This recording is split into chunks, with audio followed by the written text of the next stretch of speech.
अस्सलाम वालेकुम नाज़रीन, उम्मीद है आप खैरियत से होंगे। आप देख रहे हैं रियाज़ डिजिटल रियाज़ वीलॉग। इस वक्त हम सुप्रीम कोर्ट में मौजूद हैं और कुछ ही फासले पे इस्लामाबाद हाई कोर्ट है और हमने देखा कि डोगर साहब और खादिम साहब आ चुके हैं। वकला उनकी अदालतों में पेश नहीं हुए, लेकिन बहरहाल इस्लामाबाद हाई कोर्ट बाकायदा तौर पे आप समझें कि जो सीनियर तरीन ख़त लिखने वाले आज़ाद जजेस थे उनका असर रसूख कम करने के लिए 3 नए जजेस की तैनाती कर दी गई है।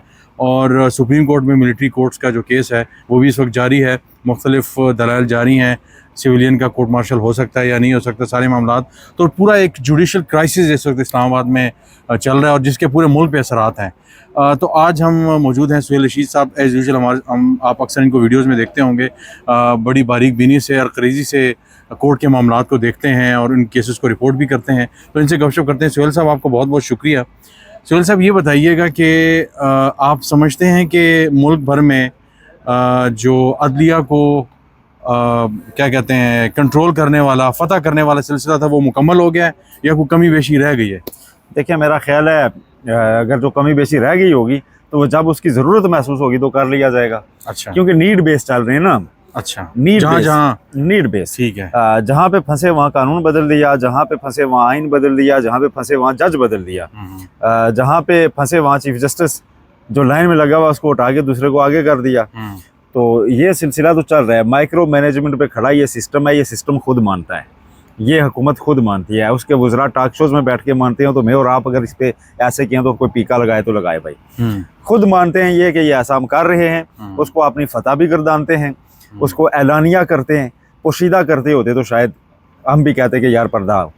ऐलानिया करते हैं। और आप जब वीकेंड पे कभी घर जाते हैं तो आपको पता नहीं होता कि जो नेक्स्ट वर्किंग डे होगा उस पर अदलिया के खदोखाल क्या आपको मिलेंगे। आप एक वीकेंड पे घर गए वापस आए तो तरमीम हो चुकी हुई थी 26वीं। इस वीकेंड पर आप घर आए तो गए तो वापस आए तो आप सीनियरिटी लिस्ट बदली हुई है और लाहौर हाई कोर्ट से 15 नंबर के जज आके इस्लामाबाद हाई कोर्ट में कोर्ट रूम 2 डिक्लेयर करा के, मतलब बेंच 2 डिक्लेयर करा के बैठे हुए हैं। कोर्ट रूम 2 तो उनको नहीं मिला। हड़ताल शुरू हो चुकी है। इस्लामाबाद की तीनों नुमाइंदा वकला तंजीमें हड़ताल पर हैं आज। नए जजेस के सामने कोई बंदा पेश नहीं हुआ, ठीक है, सरकारी वकला के अलावा।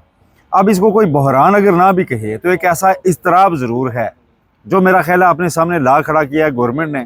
और एक गवर्नमेंट जो इतनी माइक्रो मैनेजमेंट पे चल रही हो, उसको कम से कम ये ज़रूर देख लेना चाहिए कि जब एक चीज़ स्मूथ चल रही है, मेरा ख्याल है 26वीं तरमीम हो गई थी ना, अब ये क्रूज पे डाल देते सिस्टम साल एक चलता रहता ना। ठीक है, नहीं, इनको इस्लामाबाद हाई कोर्ट में भी अब अपना चाहिए। ठीक है, तो उसमें अब इन्होंने कर दिया है। अब करने के बाद जो कर रहे हैं वो वकला कर रहे हैं और सिचुएशन कभी भी ट्रिगर हो सकती है, इनके इल्म में भी है, लेकिन उसके बावजूद ही ऐसी चीज़ें करते हैं। और अब मेरा ख्याल है ये ट्रिगर किसी हद तक हो गई है इस्लामाबाद की तीनों नुमाइंदा वकला तंजीमों का। और उन वकला तंजीमों में स्टेज पे बैठे हुए आपको वो लोग भी मिलेंगे जिनका ताल्लुक पाकिस्तान तहरीक इंसाफ से नहीं है, जो इमरान खान को क्रिटिसाइज उनके मुंह पे किया करते थे, अलीम अब्बासी साहब, और ऐसे लोग जिनका ताल्लुक आजम मजीद तारर साहब के ग्रुप से समझा जाता है। अभी पिछले दिन उन्होंने फतह का जश्न भी डिस्ट्रिक्ट बार में मनाया था। डिस्ट्रिक्ट बार भी इस ट्रांसफ़र के खिलाफ खड़ी है। सुहेल साहब, ये तो हो गया, लेकिन ये सारी पेशबंदी किस लिए की जा रही है? मतलब हर मुझ समेत आप जो कि कोर्ट्स को बड़े करीब से देखते हुए हैं और इस्लामाबाद हाई कोर्ट बहुत अरसा आपने किया, आप सुप्रीम कोर्ट में हैं लेकिन नज़र हर तरफ रहती है, ये पेशबंदी किस लिए की जा रही है? पीटीआई ऑलमोस्ट सारी आपके कंट्रोल में आ चुकी है। इसके अलावा आप देख लें कि किसी किस्म का कोई प्रोटेस्ट वगैरह हो वो सारा कंट्रोल हो चुका है। अब मीडिया का हमने देख लिया हो चुका है। तो ऐसा क्या खौफ है, ऐसा क्या होने वाला है या मुमकिन तौर पे हो सकता है जिसकी पेशबंदी की जा रही है, जिसके लिए सारे प्री रिक्विजिट्स पूरे किए जा रहे हैं? क्या आपको क्या लगता है, ये कोई ग्रैंड प्लान है जिसके लिए सारा कुछ किया जा रहा है, या ये समझते हैं कि हर जगह हमारे 80% से ज़्यादा बंदे होंगे? तो मतलब क्या, मुझे नहीं इसकी समझ आ रही, पेशबंदी क्या है? मैं आपको बताता हूँ, कोई ग्रेट प्लान नहीं है, ये डर है। डर वो है कि जब आप एक ऐसा सिस्टम लेके बैठे हैं जिसका आपको पता है किसी भी एक अदालत के एक केस की मार है। अच्छा, ठीक है, जब एक ऐसी गवर्नमेंट में आप बैठे हुए हैं जिसका आपको हर केस जो है ना लगता है कि अदालतों में है, और जब करने वालों को खुद पता होता है कि ये एकदम हमारा चैलेंजेबल भी है और उसमें जुडिशल रिव्यू में ये उड़ भी सकता है। आप आम इंतखाबात के केस से लेके बात करें, ठीक है, उसके बाद इन्होंने क्या करना पड़ा, इन्हें जी के ट्रिब्यूनल्स में कानून बदल के रिटायर्ड जज बिठाने पड़े। बिल्कुल ऐसे ही है, उससे ये चल रहे हैं। 184(3) की पिटीशन सुप्रीम कोर्ट में पड़ी थी कि धांधली की तहकीकात कराएं, उसके लिए इनको 26वीं तरमीम करनी पड़ी। खुद इनके वज़रा कहते रहे कि अगर हमने ये ना किया तो इलेक्शन खुल जाएगा और हमारी छुट्टी हो जाएगी। जी जी जी। ठीक है, उनको ये करनी पड़ी माइक्रो मैनेजमेंट। ठीक है, फिर इलेक्शन एक्ट में तरमीमें करनी पड़ती हैं। ये सारी चीज़ें जब करके आप चल रहे हो ना, तो आपको डर बढ़ता जाता है। आप देखें ना, आप जितने ज़्यादा गलत कामों में पड़े हों तो एक डर होता है कि यार आप इतने जगह खोल दिए कहीं ना कहीं से मेरे खिलाफ कोई चीज़ उठ जाए। बिल्कुल ऐसी है। उसको कवर करने के लिए बंदा इतनी घबराहट में हो कि मुसलसल और कर रहा है। और ये फिर आपको पता है कि सियासी खानवादों के बका की जंग भी है ना। बिल्कुल ऐसी है। ठीक है, अगर एस्टेब्लिशमेंट अपने सर्वाइवल के लिए लड़ रही है तो यहाँ पॉलिटिकल सर्वाइवल भी है, जो एम्पायर स्टेक पे है। के मेरा ख्याल है टाइम टू टाइम जो है ना स्टेक्स बदलते भी रहते हैं।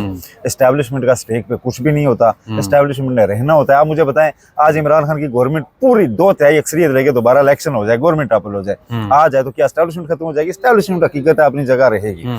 ठीक है, वो आपकी जरूरत भी है, सारा कुछ है। जो दो फैमिलीज है ना, उनके लिए ये बका का मसला है। उन्हें पता है कि अगर इमरान खान या पीटीआई किसी भी तरह यहाँ से अगर दोबारा हमें हरा के हमें पीट के हीरो बन के आता है तो उसके बाद हमारा कुछ भी नहीं रहना। ये वो डर है मैक्सिमम, जिसकी वजह से ये सारी माइक्रो मैनेजमेंट डे नाइट हो रही है। लेकिन ऐसे जुगाड़ों की एक उम्र होती है, करने वालों को भी पता है कि वो जब उम्र को पहुंच जाए तो उसके बाद जुगाड़ नहीं चल पाया करते। 2008 जब शुरू हुआ, जब उसका सूरज तलू हुआ, आपके इल्म में है, पंजाब में इक्तदार में बैठी हुई थी काफ लीग, मरकज में इक्तदार में बैठी हुई थी काफ लीग, 25-25 साल रहने के मंसूबे बन रहे थे, सारी तरक्की के जनाब अंबार दिखाए जा रहे थे। 2008 जब खत्म हुआ तो काफ लीग आज तक वापस उठी नहीं। तो एक लम्हा चाहिए होता है ऐसे हरबों को फिर हमेशा के लिए वो हो जाने के लिए। तो ये इसको रियलाइज करना मेरा ख्याल है नवाज शरीफ का काम है। अच्छा सुहेल साहब, दूसरा ये बताइएगा कि हम हमेशा ये तवक्को रखते हैं कि ज़ाहिर है सोशल साइंसेज के स्टूडेंट भी हैं और हम चेंज और रेवोल्यूशन वाली चीज़ों को पढ़ते भी रहे और नॉवेल्स भी इस पे पढ़ते रहे, लिटरेचर सारा इस पे पढ़ा हुआ है, कि कहीं से एक चिंगारी उठती है और वो सिस्टम को भस्म कर देती है। एक ज़ाहिर over the years, over the decade भी हो सकता है, लेकिन आपको मौजूदा वक्त में कहाँ से उम्मीद की वो रमक नज़र आ रही? मिसाल के तौर पर, यानी सारे वो गुलाह इकट्ठे हो जाए, चलिए इन्होंने 2 दिन प्रोटेस्ट कर लिया, साफ़ियों ने 2-3 दिन 4 दिन 10 दिन प्रोटेस्ट कर लेंगे, सिस्टम चलता रहेगा। अब तक जो कुछ हुआ, 26वीं यानी तरमीम हुई, बाकी चीज़ें हुई, तो इन वकला के बारे में जनाब कहा जा रहा है कि DHA में इनके लिए फायरिंग करके ज़मीनों पर कब्जे किए जा रहे हैं, जिनके साथ MOU साइन किया जा चुका है DHA की तरफ से कि इनको प्लॉट्स मिलेंगे। तो आप क्या तवक्को रखते हैं कि क्या ये वकला मतलब या आज़ाद वकला को बैठ के क्या ऐसा कुछ कर सकते हैं जिससे सिस्टम को हिलाने का सिलसिला शुरू हो जाए और अगले 2-3 सालों में कुछ डिस्टर्बेंस हो, कुछ चेंज आए? आपको कहाँ से वो उम्मीद की रमक नज़र आ रही है? उम्मीद की रमक आप देखें ना, आज इस्लामाबाद में तीनों वकला की नुमाइंदा तंजीमें हड़ताल पर हैं। इधर के प्लाट तीनों नुमाइंदा तंजीमें वकला की, Islamabad bar council, Islamabad high court bar association, Islamabad district bar, तीनों हड़ताल पर हैं और कामयाब हड़ताल जारी है। और आज उनका कन्वेंशन है, वो आगे का लाएमल भी दे रहे हैं। तो ये चीजें तो उम्मीद तो यही होती है, यही लोगों ने करना होता है। जुडिशरी के अंदर जजेस बोल रहे हैं तो लोग जब बोलने वाले मौजूद हों तो चीजें निकल आया करती हैं। और जब बोलने वाले लोग मौजूद हों तो उसके बाद अगर कोई वाइज गवर्नमेंट हो तो वो बहुत ज्यादा चीजें नहीं किया करती। मेरा ख्याल है 26वीं तरमीम के बाद सो मच वाजिन हैं कि सब कुछ आपका खैरियत से है। अब आप वक्ती तौर पे जुडिशरी को भूल जाएं, आपके इंटरनेशनली रिएक्शंस आ रहे हैं। अभी उस दिन डॉन ने जो न्यूज़पेपर में छापा है, यूरोपीय यूनियन जो दौरा करके गया है जनाब, कि फॉर ग्रांटेड ना लें GSP प्लस को, जी जिस दिन वो खबर छपी उस दिन यहाँ पे मीटिंग थी कि जनाब ट्रांसफर करके किसी स्कूल लाए हैं, तो कोई उसका असर नहीं ले रहा, अपने अपने में लगे हुए हैं। ठीक है, तो अब फॉर ग्रांटेड जब ले रहे हैं तो फिर उसके बाद मेरा ख्याल है सबसे बड़ी चीज जो फॉर ग्रांटेड नहीं लेनी चाहिए वो विल ऑफ पब्लिक है। जब पब्लिक मौजूद है ना सर तो कुछ भी हो जाता है। अब मुझे बताएं कि नून लीग किस चीज का शादियाना बजा सकती है आज? मुस्लिम लीग नून, मैं आपको बताऊं सारी स्पेस इनकी जा चुकी है और उसके बाद अब नून लीग को तो इस तरह से ट्रीट किया जा रहा है कि आज़ाद कश्मीर में खबरें ये चल रही हैं कि नून लीग जो वहाँ हुकूमत कर चुकी है कि उसको जम कर दिया जाए मुस्लिम कॉन्फ्रेंस में। और मुस्लिम कॉन्फ्रेंस 1 सीट वाली जमात है और जम किस लिए कर दिया जाए कि वहाँ पे तहरीकें उठती हैं तो वहाँ की मुतलका रियासती तंजीम स्ट्रांग होनी चाहिए, इसलिए नून लीग को उसमें उसका नक्श मिटा दिया जाए।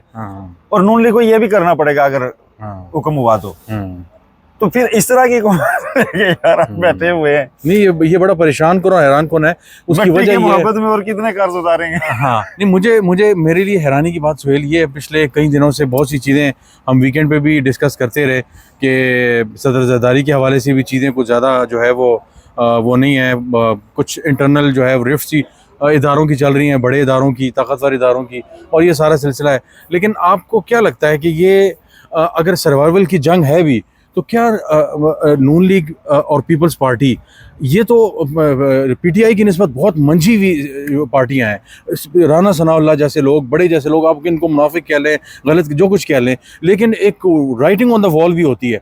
क्या मियाँ साहब से लेकर ये निचली जितनी क़यादत है, सेकंड ईयर, फर्स्ट ईयर और सेकंड ईयर, इनको ये नज़र नहीं आ रहा कि इतना ज़्यादा हम लेट गए हैं, इतना बिच गए हैं? एक हद होती है, मतलब there has to be somewhere जहाँ पे हम कहेंगे यार इससे आगे हम नहीं कर सकते, इससे आगे मुसलसल इनसे। अभी ये भी बात गश्त है, मैं एक जगह से आ रहा हूँ कि जनाब 27वीं तरमीम के लिए भी ड्राफ्ट की जो शक्ल है वो तैयार की जा रही है, क्योंकि ऑलमोस्ट तमाम चीज़ें मुकम्मल हो गई हैं, और 27वीं तरमीम में वो मोस्टली चीज़ें होंगी जो 26वीं तरमीम में शायद वो चीज़ें नहीं हो सकी, काला नाग समझ के निकलवा दी गई। तो मतलब कोई डेमोक्रेटिक कुछ वो शर्म व हया कुछ चीज़ होती है, आपको लगता है कि ये इस नहज पे आ चुके हैं कि ये उसको नहीं कर सकते, कुछ ना नहीं कर सकते? मौजूदा सिस्टम जाने से पहले जो इन्होंने कानूनी आईनी तरमीम की है, इनको वापस अंडू करके जाएगा। पहली बात तो ये है, कोशिश होगी इनकी कि वो फिर इनके ऊपर ना लगे। बिल्कुल ऐसे ठीक है। दूसरी चीज़ ये है कि 27वीं तरमीम, इसलिए भी मैं तो इसको सेंस कर रहा था कि ये आएगी, कि जब 26वीं तरमीम का केस यहाँ लगे, फुल कोर्ट बने, और किसी लम्हे पे लगे कि हालात आउट ऑफ कंट्रोल रहने लगे, तो अटॉर्नी जनरल आगे क्या देंगे कि हम इसको पार्लियामान में रिव्यू कर रहे हैं, तो आप रुक जाए जी। तो यहाँ पे उसको इन्फ्रेक्चर्स करा दिया जाएगा। बिल्कुल ऐसे ही है। ठीक है। और पार्लियामान में फिर वैसी डिबेट और वो सारा शुरू हो जाएगा जी कि हमने चीजें ठीक करने जा रहे हैं, 26वीं तरमीम से जो खराबियां आई हैं तो आए जी, पीटीआई भी आए, फिर वो बड़े सियासी रहनुमा माहिदीन बन के आ जाएंगे कि हम इसको ठीक कर रहे हैं, तो अब आप उधर ना जाएं। तो ये कंटिन्यूस पैटर्न है, और इससे ये अपनी बका समझ रहे हैं। ऐसा नहीं है। पीपल्स पार्टी और नून लीग की आपने बात की, नेचुरल अलायंस नहीं है उनकी, नेचुरल अलायंस में ये है ही नहीं। पीपल्स पार्टी सिंध में नून लीग उसे कोई डेंट नहीं दे सकती, और पंजाब में इन दिनों पीपल्स पार्टी नून लीग को कुछ डेंट नहीं दे सकती, और यही वजह तजाद की है। पता क्या? और यही तजाद आजकल मजबूरी इत्तेहाद की शक्ल में है। पीपल्स पार्टी दिल में हमेशा से ये ख्वाहिश मोए हुए है कि नून लीग से हटकर पंजाब से हमें एक स्ट्रॉन्ग एलाय मिले और हम हुकूमत बनाए। ठीक है। बिल्कुल ऐसे ही है। और नून लीग ये कभी भी उसे ये स्पेस यहाँ पे लेने नहीं देगी। ठीक है। और वो मिल सकती है पीटीआई से, वो मिल सकती है पीटीआई से। पीटीआई फिलहाल उनके साथ है नहीं, तो इसलिए एक मजबूरी का अलायंस तो है, लेकिन हमेशा जो है ना, एक टेस्ट मैच में प्लेयर जो है ना फील्डिंग में ढका हो तो वो लूज बॉल और गैप की तलाश में होता है कि मिले तो मैं चौका मारूं। ऐसे ही है। वो गैप मिलने की देर है, आसिफ जरदारी चौका मार जाएंगे। ठीक है। बिल्कुल। तो वो शफल कर रहे हैं आहिस्ता आहिस्ता। नहीं, चीज़ें बहुत बदल रही हैं, और इंशाल्लाह आपको अपडेट रखेंगे। नाज़रीन, आपने आज सुप्रीम कोर्ट से लीगल पॉलिटिकल जो लेटेस्ट अपडेट्स थी, और जो बखिए उधड़े में कुछ उधड़ों को ठीक किया जा रहा है, उसकी अपडेट आपने ली। आज के लिए इतने ही। इंशाल्लाह आपसे दोबारा मुलाकात होगी। बहुत शुक्रिया।